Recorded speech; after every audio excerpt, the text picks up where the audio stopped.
Chairs No Waiting, episode number 464, The Lady Barber of Mayberry. Two Chairs No Waiting is brought to you each week by the folks over at WeaversDepartmentStore.com. Drop by over at Weavers and pick out some of the great stuff they got over there. They got a Body by Barney t-shirt. That's right, you've been working out since the first of the year. Now you can wear this shirt and be proud of the fact that you have a Body by Barney Fife. That's right. Go and get you a shirt for that. You also might want to get a Barney Fights Back shirt, so you better gird your loins. And folks, there's running a special. You can buy 2 calendars, get 1 free for 2018 over at WeaversDepartmentStore.com. Two Chairs No Waiting is also brought to you by donations from listeners like you, and I want to thank you for your support. Hello, everybody. I'm Alan Newsom, your host for Two Chairs No Waiting, and it is great to be here in Mayberry with you. Every week we get to gather and just spend a little bit of time visiting and having, just having a conversation about something that we love dearly.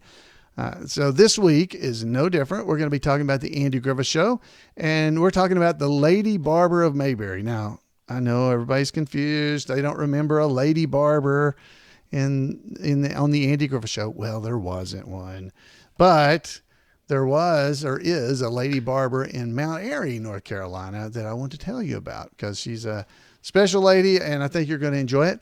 And don't leave, because once we finish with talking about the Lady Barber of Mayberry, we're going to hear from Randy Turner with This Week in Mayberry History. And this week it's featuring Herbie Faye. Herbie Faye. So if you don't know who he is, stay tuned and we'll get to it. So, all right, so let's head over now and check out the Lady Barber of Mayberry. Now, you may not know who she is. Let me show you this article. It came in the Mount Airy, North Carolina newspaper, the Mount Airy News. This was on December the 31st of 2017, just recently. It was not long ago at all.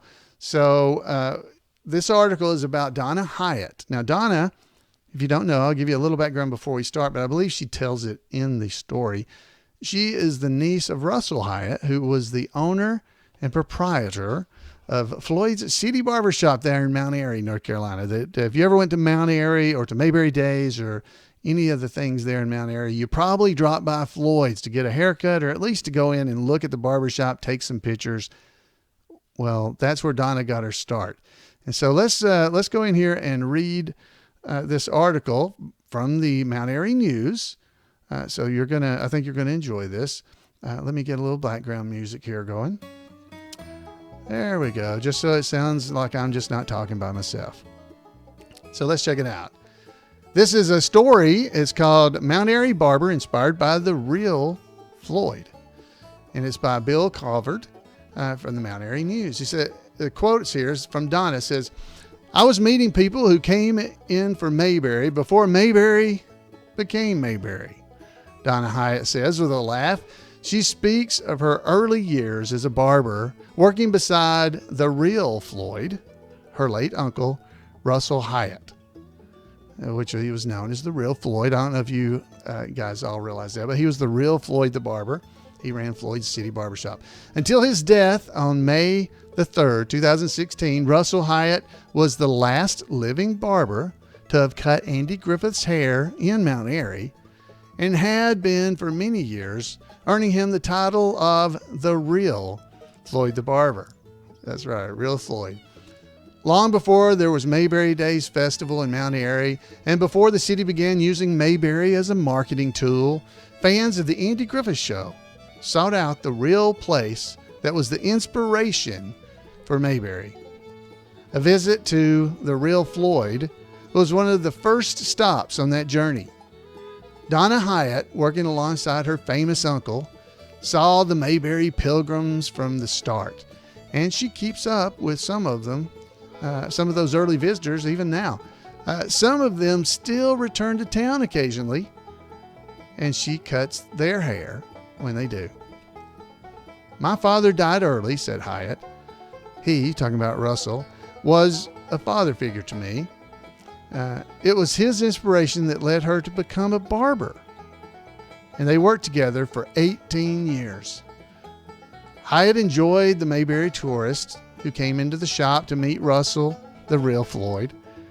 Though the feeling was not always mutual, some customers, especially early on, did not think it was appropriate for a woman to work at Floyd's barbershop. That's probably one of the Morrison sisters or something. She says, I worked at the chair near the front window, and one day I saw 4 little old ladies with their faces pressed against the glass, watching me cut a customer's hair. One of the indignant women said, how dare they put a woman in there? It was a very Mayberry scene. Hiatt smiled and said, I was the first woman to work in that barbershop. Hiatt is not just a lady barber, as she would surely have been called on the Andy Griffith Show, but she is a lady barber who likes pink. Everything on my smock is pink, she said, pointing to the black smock, liberally piped with shockingly pink lines. Long ago, a customer noticed her pink-centric wardrobe and nodded toward her uncle and said, if he's Floyd, you must be Pink Floyd. The name stuck.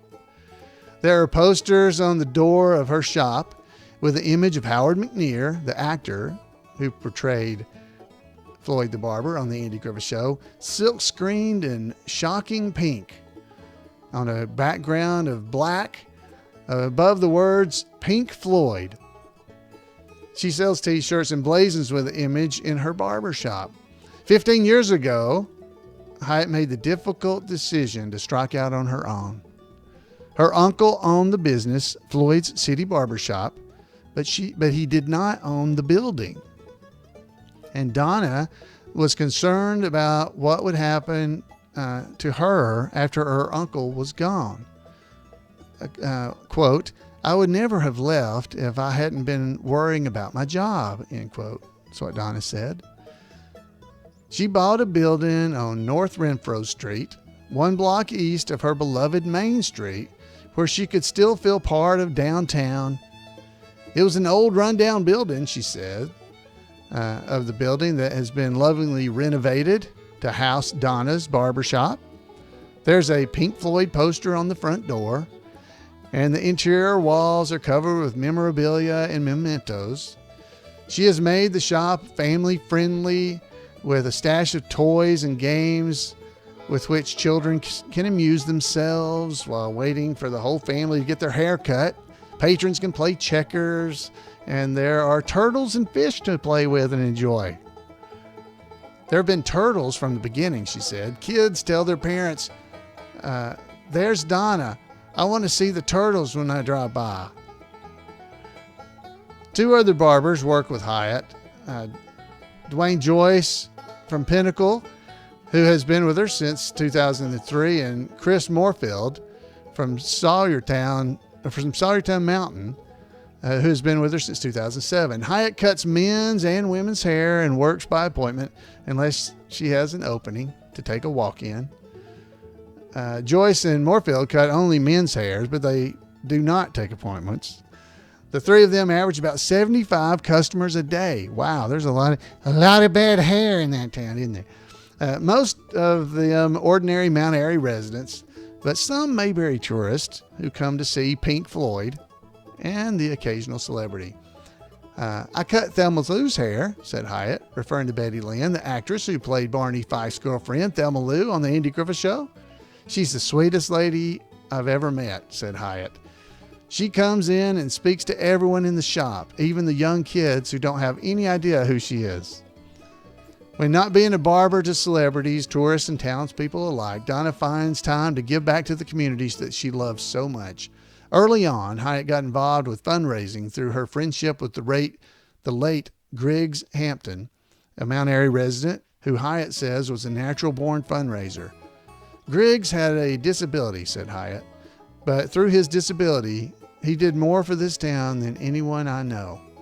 I learned from him about giving back and making a difference and changing people's lives, Hiatt said. We worked together on the March of Dimes and Relay for Life for 33 years until Hampton died of cancer 5 years ago. He was a real hometown hero, Hiatt said of her friend. We would raise $10,000, she remembers. Without him, it's hard to raise $1,000. All he had to do was walk in and put his hand out. He could fill 60 Salvation Army stockings in no time, and nobody turned him down. We were just like this. She crossed her fingers. She said losing him was the saddest day of her life.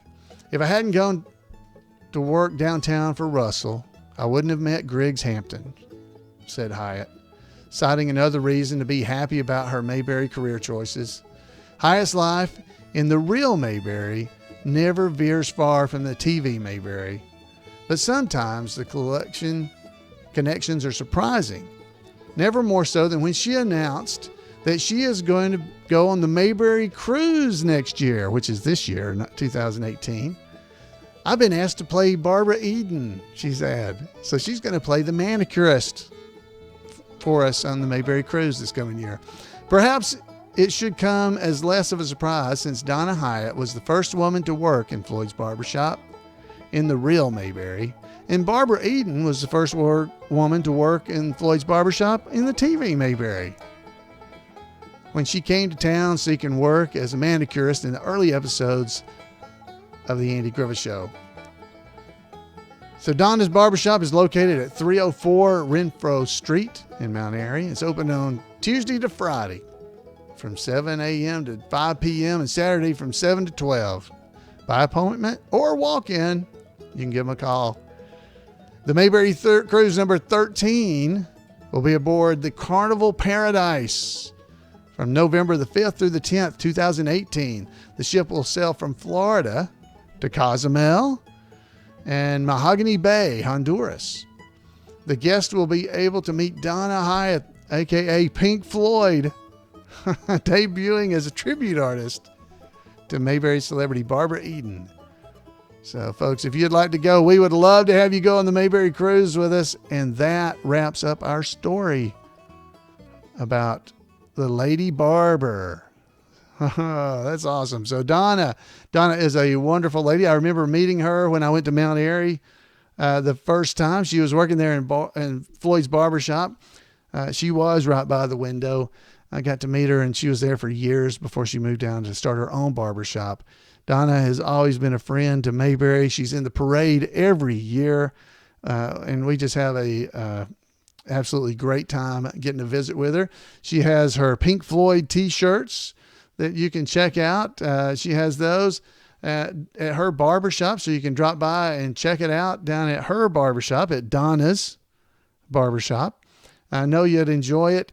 It's a great place to go. Now, that doesn't mean you don't drop by Floyd's itself, but you definitely go there. And she was, and I remember Griggs well. She was very close to Griggs, and that's interesting to hear how much he had impacted her life as she went.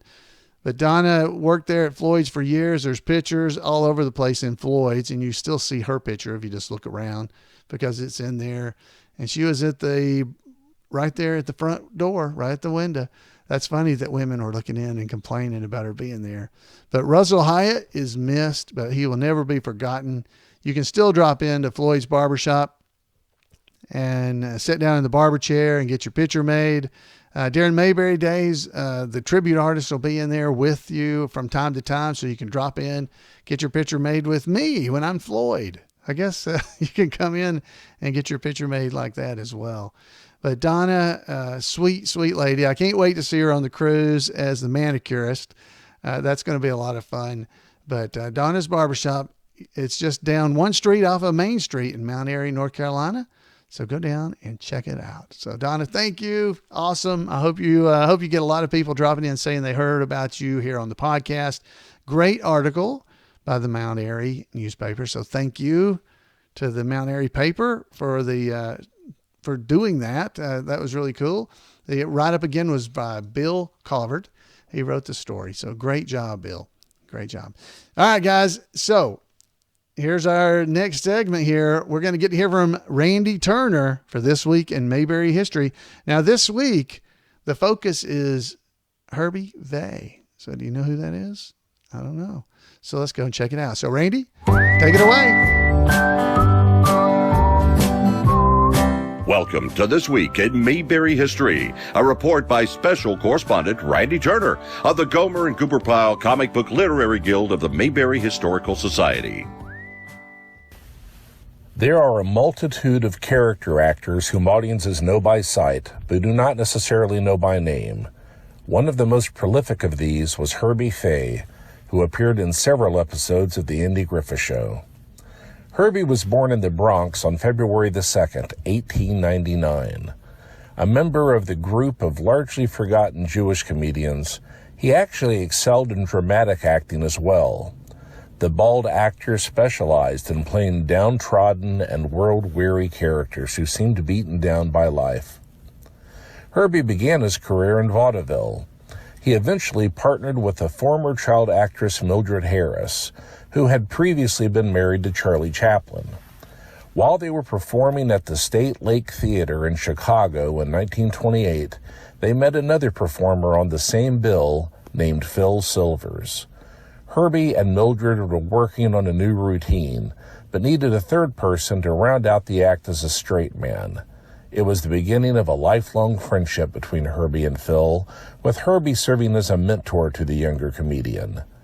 The threesome continued the vaudeville act until they were fired one night when Mildred added an impromptu strip routine to the act without telling the other two. Herbie appeared on Broadway in 1942, but did not appear in any mass medium until he was 51 years old, when he made his television debut in 1950 as a sketch player in Cavalcade of Stars, playing a hot dog vendor.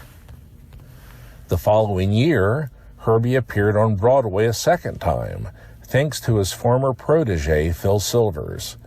Opening in November 1951, Top Banana was a huge hit, running 350 performances before closing in October the following year. The show then went on an extensive tour for another year, which ended in Los Angeles in late 1953.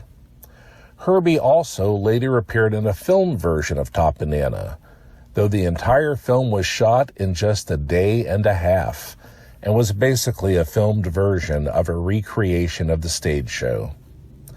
Herbie's first major role, and the one he is most widely known for, was again as a result of his friendship with Silvers. He was cast as series regular Corporal Sam Fender in The Phil Silvers Show, a show known as Sergeant Bilko in the reruns. Herbie played a pessimistic soldier who had been a tailor in civilian life and was an expert at needlepoint. A running gag was his loathing of the idea of returning home to his wife Lena and their 6 children. The show aired from 1955 through 1959 and included as another soldier Alan Melvin, who appeared in Mayberry 8 times as different characters, and as Sergeant Hacker in Gomer Pyle USMC. While on hiatus from the show, Herbie appeared in the first of 2 widely respected dramatic boxing films. He played Max in The Harder They Fall in 1956, and Humphrey Bogart's last film. In 1962, he played Charlie the bartender in Requiem for a Heavyweight, starring Anthony Quinn. Herbie first appeared on The Andy Griffith Show in the last black and white episode as the manager of the carnival show The Sultan's Favorite, who fired the one-man band Jerry Miller. In color episodes, he was the counterfeiter Mr. Clark when Aunt Bee was hired to help out with a printing business, and bank robber Eddie Blake, whom Opie and Arnold surreptitiously tape-recorded confessing to a crime. Among his wide variety of series and films, Herbie appeared in 4 episodes of Gomer Pyle USMC and 2 episodes of Mayberry RFD. He had bit parts in Don Knotts' films The Ghost of Mr. Chicken and The Love God, and appeared in Andy Griffith's film Angel in My Pocket. While his pace slowed down after the mid-1970s, he did appear in an episode of Quincy M.E. His final role was in the well-received film Melvin and Howard. Herbie had remained a working actor up to his death at the age of 81 in 1980, the same year the film was released. Well, that's it for this week. Thanks for listening, and remember to take Andy's advice and go out there and act like somebody. Wow, thank you, Randy. So don't miss any updates on Facebook. When Randy posts them, you can go over to the Gomer and Goober Pile Comic Book Literary Guild, and you can pick them up over there and send an email. Is the best way to remember to not miss any is to send an email to turnersgrade@gmail.com, and you'll be able to pick them up there because Randy will send you an email and letting you know when it's there. So, folks, hey, I want to thank you for being here. I hope you enjoyed that. Now, for those of you that are listening audio only, you still don't know who Herbie Faye is, possibly. So I'll try to post a picture over on the Two Chairs No Waiting Facebook page, so you'll be able to see him and know what he looks like. But if you watch the video versions of the podcast, you're actually seeing Randy's stuff with pictures. Now, Randy, he sends me the audio of his reports every week. So for those of you that watch the actual video versions, you've seen pictures for the last year about what he talks about. And Randy wanted me to tell you because he didn't want to take credit for stuff that I do, but I'm the one that grabs all the pictures and puts them together and gets them and fixes them for you to be able to see on the video version of the podcast. Now, if you're not on the video version, you don't know that. So it doesn't hurt you one way or the other. But Randy wanted me to be sure to mention that to you because he didn't want to get credit for things that he was not doing. I didn't care one way or the other, but I wanted to honor Randy's request that I tell you that. Yeah, in the last couple of weeks, I've started doing some panning and zooming and all kinds of stuff with the pictures to make them not just static. So hopefully you guys are liking that are on the video. So that gives you a reason, if you don't watch the video, to go and check out the YouTube version. Two Chairs No Waiting, your Mayberry podcast. Folks, it is great, as I said, to always be here in Mayberry with you. I would love to hear from you. You can give me a call at 888-684-8415. Let me know what you think about the podcast. Give me information. Send me pictures of stuff that you got for Christmas that were Mayberry related. I'd love to see those and share them here on the podcast. I got something, if you're watching the video, I got a coat that's got Floyd the Barber all over it. It's awesome. I wore it to work the other day, and I'll tell you this, it's a conversation starter when you have Floyd, the big head of Floyd on the back of your suit coat. It's awesome. Folks, I'd love to hear from you. Drop by, send me an email, however you'd like to get in touch with me. Folks, until next time, have a great Merry week, and we'll see you right here on Two Chairs.